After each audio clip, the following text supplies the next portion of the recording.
श्री गणेशाय नमः। ओम नमो भगवती वासुदेवाय। पुरुषोत्तम मास महात्म्य चौथा अध्याय। श्री नारायण बोले, हे नारद जी, मैं लोकहित के निमित्त भगवान हरि से अधिमास ने जो कहा सो कहता हूँ, तुम सावधान होकर सुनो। अधिमास बोला, हे नाथ, हे कृपानिधे, हे हरे, मैं मलमास बलवानों से तिरस्कृत होकर यहाँ आया हूँ, फिर आप मेरी रक्षा क्यों नहीं करते? मुझे उन लोगों ने शुभ कर्म में वर्जित, अनाथ और हमेशा घृणा से देखा है। अब आपकी वह दयालुता कहाँ गई? यह कठोरता कैसे हुई?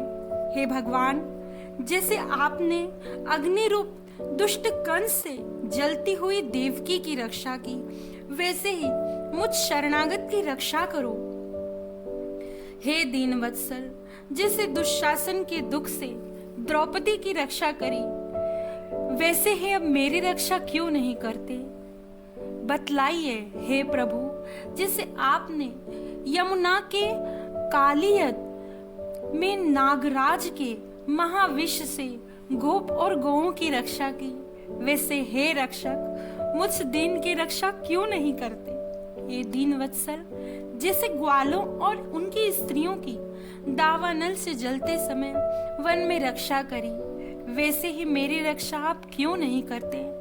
हे दीनवत्सल, जैसे आपने जरासंध की कैद से बंदी राजाओं की रक्षा करी, वैसे ही मुझ शरण में आए हुए की रक्षा आप क्यों नहीं करते हैं?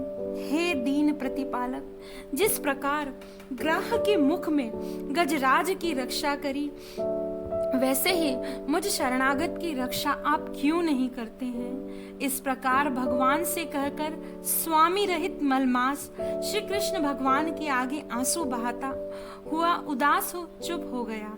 तब अत्यंत ही द्रवीभूत हो कृपाल हरि आगे खड़े हुए मलिन मुख मलमास के से बोले, हे पुत्र, तू अत्यंत ही दुखी है। तेरा ऐसा क्या दुख है जिससे इतना पीड़ित हो रहा है? तू सोच मत कर, मैं तेरा दुख दूर कर दूंगा।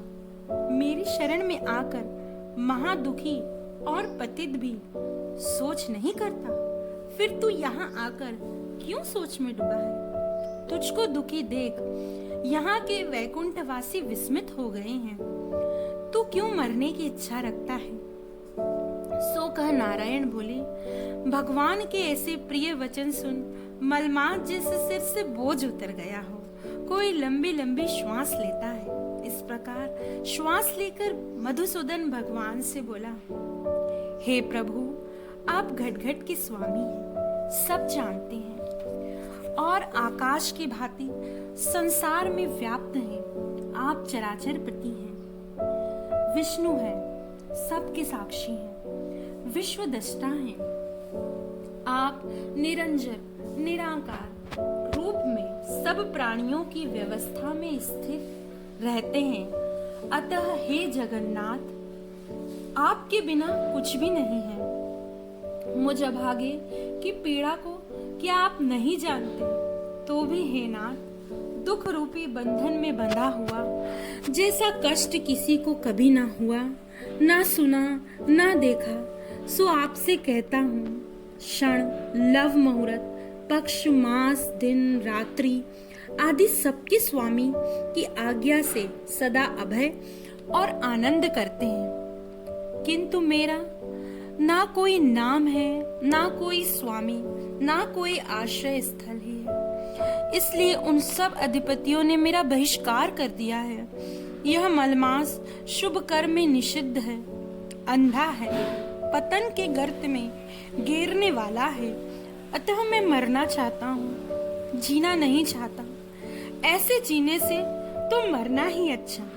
नित्य जलता हुआ कैसे सुख पूर्वक सो सकता हूँ?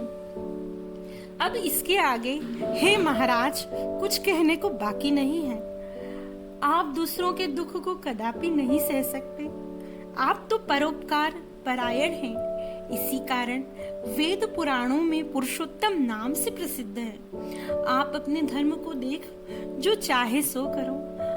आप महाप्रभु हो, मैं तुच्छ मनुष्य की भांति बार बार कहने योग्य नहीं हूँ। हे नारद जी, मैं मरूंगा। इस प्रकार कहता कहता वह शांत हो गया और शीघ्र प्रभु के निकट धराम से गिर पड़ा। उसको इस प्रकार गिरते हुए देख सारी सभा विस्मत हो गई। नारायण बोले, अधिमास के ऐसे शांत होने पर महाकृपालु श्री कृष्ण भगवान शरद चंद्र की किरणों के समान, शीतल और मेघ के समान गंभीर शब्द से शोभायमान वचन कहने लगे।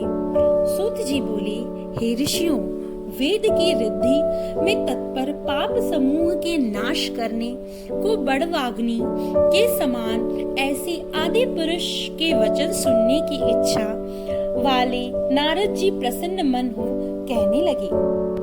श्री पुरुषोत्तम मास महात्म कथा चतुर्थ अध्याय संपूर्ण। जय श्री कृष्ण। ओम नमो भगवते वासुदेवाय।